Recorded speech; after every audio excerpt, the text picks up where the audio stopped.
Hello दोस्तों, स्वागत है आप सभी का एक बार फिर से हमारे YouTube channel Vision of Success में। आई होप आप लोग एकदम अच्छे होंगे, स्वस्थ होंगे। तो दोस्तों, आज की इस वीडियो में हम लोग बात करेंगे यूपी ट्रिपल एस पेट एग्ज़ाम के प्रीवियस ईयर के प्रश्नों पर। तो इस प्रश्नों का आज टेस्ट चलेंगे। तो यह वीडियो हम लोगों का 2 भागों में कवर होगा। तो ये फर्स्ट पार्ट है जिसमें हम लोग 30 प्रश्नों को कवर करेंगे। तो आप लोग इस वीडियो में लास्ट तक बने रहिएगा और ये टेस्ट आप लोग ज़रूर दीजिए। तो 30 प्रश्नों में से आप लोगों को बताना है कि आप लोगों का कितना सही होता है और कितना गलत। इसके लिए आप लोग अपने पास एक कॉपी और पेन जरूर रखें और जितना मैं प्रश्न करवाती जा रही हूँ आप लोगों को अपने उत्तर में मिलाना है कि आप लोगों का कितना सही हुआ है और कितना गलत हुआ है। ठीक है दोस्तों, तो यह हम लोगों का शिफ्ट फर्स्ट का पेपर है। तो शिफ्ट फर्स्ट के ए का है। तो जो 2 घंटे का पेपर होता है और 100 मार्क्स का रहता है। इसमें माइनस चार्ज भी इस बार है। तो इस बार संभाल कर क्वेश्चंस को पुटअप करना है आप लोगों को। फ़िलहाल तो इसमें आप लोगों को पूरा जितना मैं करवा रही हूँ उस पर फोकस करना है। तो आइए बढ़ते हैं अपने फर्स्ट नंबर के क्वेश्चन पर। तो पहला क्वेश्चन है कि भारत में शासन करने वाले दिए गए शासकों का कालक्रमानुसार सही क्रम क्या है। ऑप्शन नंबर ए है शेरशाह सूरी, सेकंड है अकबर, थर्ड है अलाउद्दीन खिलजी और चौथा कह रहा है इल्तुतमिश। तो ये यहाँ पे ऑप्शंस दिए गए हैं, तो आप लोगों को इसके अनुसार बताने हैं कि कौन कौन से सही हैं। तो देखते हैं कि जो इल्तुतमिश है, तो इल्तुतमिश का समय काल था 1211 से 1236 और यह गुलाम वंश का शासक था। और उसके बाद आता है अलाउद्दीन खिलजी। तो खिलजी वंश से रिलेटेड था, तो इसका शासन काल था 1296 से 1316 ईस्वी तक। फिर उसके बाद आता है शेरशाह सूरी जो मुगल काल से था और इसका समय काल था 1540 से 1545 तक। फिर उसके बाद आता है अकबर। तो अकबर का शासन काल था 1556 से 1605 ईस्वी तक। तो इनके अनुसार ऑप्शन नंबर बी बिल्कुल सही है। Option number B 4, 3, 1, 2। फिर उसके बाद सेकंड क्वेश्चन है कि निम्न में से कौन से संत शिवाजी के समकालीन थे। ऑप्शन आपके सामने दिए गए हैं, आप लोगों को बताने हैं कि इनमें से कौन सा सही है। तो इनमें से सही है ऑप्शन नंबर ए तुकाराम। तो तुकाराम जो थे संत शिवाजी के समकालीन थे। फिर उसके बाद देखेंगे क्वेश्चन नंबर थर्ड है कि बंगाल के प्रथम गवर्नर जनरल कौन थे। ऑप्शंस ए है लॉर्ड क्लाइव, बी है लॉर्ड वारेन हेस्टिंग्स, सी है लॉर्ड लिटन और डी कर रहा है लॉर्ड रिपन। तो इसका राइट आंसर है option number B Lord Warren Hastings. ठीक है, अब देखेंगे अगला क्वेश्चन। क्वेश्चन नंबर 4 है कि चरक संहिता संबंधित है किससे है, राजनीति, चिकित्सा, वास्तुकला या गणित से। तो आप लोगों को बताने हैं कि इनमें से किससे संबंधित है चरक संहिता। तो आप लोगों को बताने हैं, तो चलिए हम भी बता देते हैं कि चरक संहिता संबंधित है चिकित्सा से। ठीक है, अब देखेंगे अगला क्वेश्चन। क्वेश्चन नंबर 5वां है। 4 तक हम लोग कंप्लीट कर लिए हैं। 5वां नंबर का क्वेश्चन है कि निम्न में से कौन सा जोड़ा सही नहीं है। आप लोगों को बताने हैं कि इनमें से कौन सा जोड़ा ऐसा है कि जो सही नहीं है। तो आपके सामने चारों ऑप्शंस दिए गए हैं, तो इनमें से बताइए कि कौन सा सही नहीं है। तो देख लेते हैं इसका ऑप्शन नंबर डी 1709 औरंगजेब की मृत्यु। तो ये बिल्कुल गलत है। औरंगजेब की मृत्यु हुई थी 1707 ईस्वी में, इसलिए हम लोगों का सही ऑप्शन है ऑप्शन नंबर डी। अब देखेंगे अगला क्वेश्चन नंबर 6 कि इनमें से किसे भारत के ग्रैंड ओल्ड मैन के नाम से जाना जाता है। तो ऑप्शन आपके सामने दिए गए हैं, आप लोगों को बताने हैं कि इनमें से कौन सा सही है। तो ऑप्शन नंबर ए दादा भाई नौरोजी बिल्कुल सही है। और आगे जान लेते हैं कि सुरेंद्रनाथ बैनर्जी, सुरेंद्रनाथ बैनर्जी को राष्ट्र के गुरु की संज्ञा दी जाती है गई थी। अब देखेंगे अगला नंबर का क्वेश्चन। क्वेश्चन नंबर 7 है कि सन 1915-16 में किसके नेतृत्व में 2 होम रूल लीग शुरू हुई। ऑप्शंस आपके सामने हैं, इनमें से बताने हैं कि कौन से सही हैं। तो ऑप्शन नंबर ए बिल्कुल सही है, एनी बेसेंट और लोकमान्य तिलक। अब देखेंगे अगला क्वेश्चन। क्वेश्चन नंबर 8 है कि निम्न का मिलान करें और बताना है। ये आप लोगों के सामने 4 दिए गए हैं और चारों का मिलान करना है, तो इनमें से कौन किसका है। तो देख लेते हैं कि ब्रह्म समाज की स्थापना कौन किया था। तो राजा राम मोहन राय किए थे। और रामकृष्ण मिशन की स्थापना स्वामी विवेकानंद किए थे। और आर्य समाज की स्थापना दयानंद सरस्वती किए थे। और सत्य शोधक समाज की स्थापना ज्योतिबा फुले किए थे। तो इसलिए हम लोगों का कौन सा ऑप्शन सही रहेगा? तो देख लेते हैं ऑप्शन नंबर सी 3, 1, 2, 5 बिल्कुल सही है। अब देखेंगे क्वेश्चन नंबर 9, करो या मरो का नारा किसने दिया? तो करो या मरो का नारा कौन दिया था? तो महात्मा गांधी ने दिया था। अब देखेंगे अगला क्वेश्चन, क्वेश्चन नंबर 10 है कि जब सुभाष चंद्र बोस ने भारतीय राष्ट्रीय कांग्रेस के अध्यक्ष पद से इस्तीफा दिया तो इस पद का प्रस्ताव किसे दिया गया? तो आपके सामने ऑप्शंस दिए गए हैं, इनमें से बताने हैं कि कौन सा सही है। तो डॉक्टर राजेंद्र प्रसाद बिल्कुल सही है।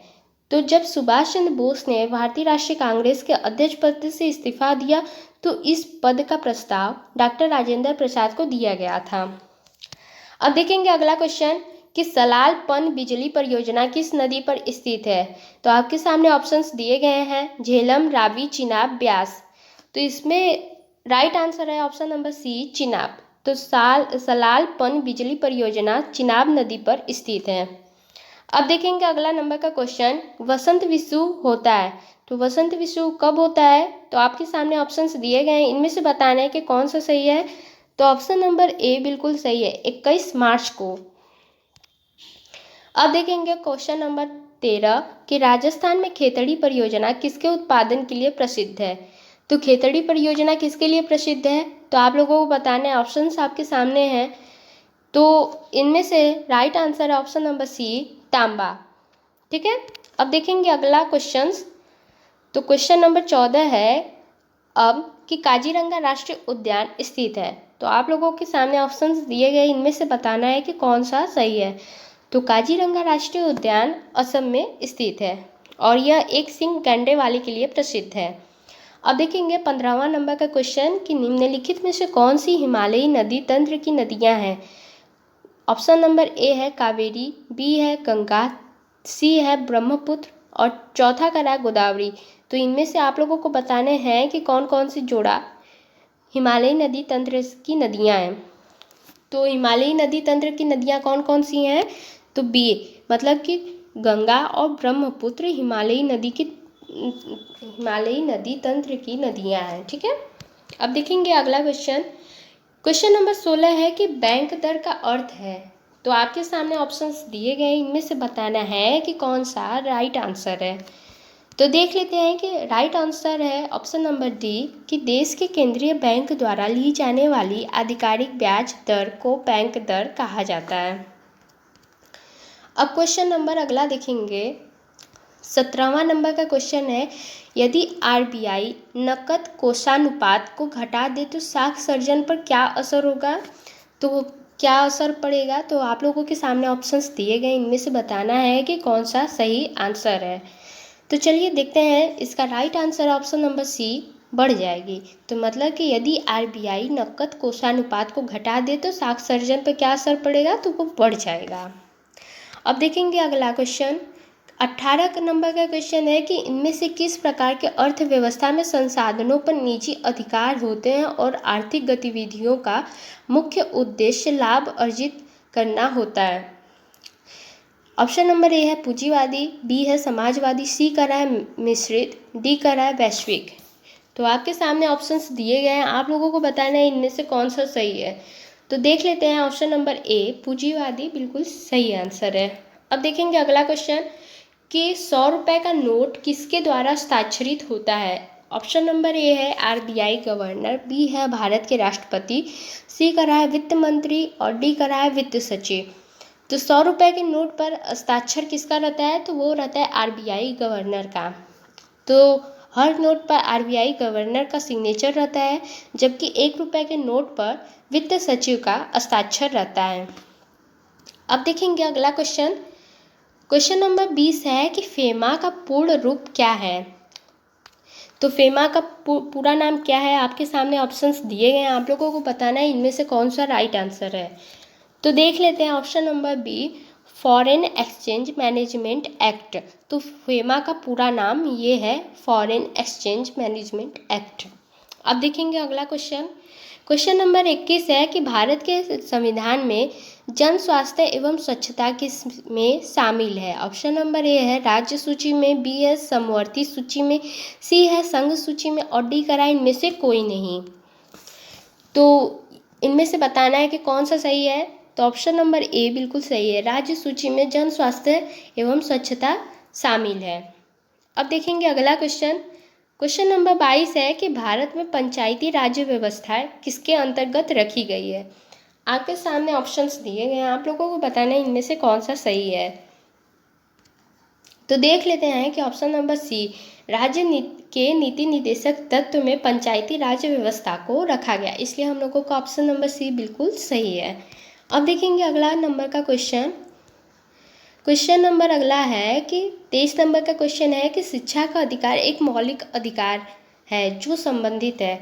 तो किस अनुच्छेद से संबंधित है, आपके सामने ऑप्शंस दिए गए हैं, आप लोगों को बताना है इनमें से कौन सा सही है। तो इसका राइट आंसर है ऑप्शन नंबर ए, अनुच्छेद 21A से। ठीक है। अब देखेंगे अगला क्वेश्चन। क्वेश्चन नंबर 24 है कि निम्न में से किसने संविधान सभा में उद्देश्य प्रस्ताव रखा था। ऑप्शंस आपके सामने हैं, आप लोगों को सेलेक्ट करना है कि इनमें से कौन सा राइट आंसर है। तो ऑप्शन नंबर ए है जवाहरलाल नेहरू, बी है महात्मा गांधी, सी है BR अम्बेडकर और डी कर है PN राव। तो इसका राइट आंसर है ऑप्शन नंबर ए, जवाहरलाल नेहरू। अब देखेंगे अगला क्वेश्चन कि भारतीय संविधान के किस अनुच्छेद में अल्पसंख्यकों के हित निहित है। ऑप्शंस आपके सामने हैं, आप लोगों को बताना है कि कौन सा राइट आंसर है। तो इसमें देख लेते हैं, अनुच्छेद 29 में अल्पसंख्यकों के हित निहित की बात कही गई है। अब देखेंगे अगला क्वेश्चन। क्वेश्चन नंबर 26 है कि ठोस चालक में धारा प्रवाह होता है। ऑप्शन नंबर ए कह रहा है प्रोटॉन, बी कह रहा है न्यूट्रॉन, सी है मुक्त इलेक्ट्रॉन और डी कह रहा है इनमें से कोई नहीं। तो इनमें से आप लोगों को बताना है कि कौन सा राइट आंसर है।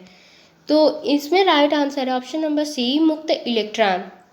अब देखेंगे अगला क्वेश्चन। क्वेश्चन नंबर 27 है कि प्रकाश वर्ष किसके मापन की इकाई है। तो ऑप्शंस आपके सामने हैं, तो बताना है कि प्रकाश वर्ष किसके मापन की इकाई है। तो देख लेते हैं कि एक वर्ष में निर्वात में प्रकाश द्वारा चली गई दूरी को प्रकाश वर्ष कहा जाता है। ठीक है। अब देखेंगे अगला क्वेश्चन।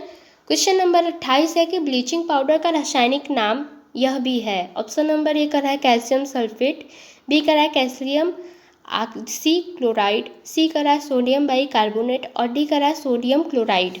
तो इनमें से बताना है कि कौन सा राइट आंसर है। तो देख लेते हैं option number B, calcium oxychloride को ब्लीचिंग पाउडर का रासायनिक नाम है। तो कैल्शियम ऑक्सी क्लोराइड किसका रासायनिक नाम है, तो ब्लीचिंग पाउडर का। CaOCl2 इसका रासायनिक नाम है। और देख लेते हैं कि सोडियम बाइकार्बोनेट को बेकिंग सोडा कहा जाता है और जबकि सोडियम क्लोराइड NaCl को साधारण नमक के नाम से जाना जाता है।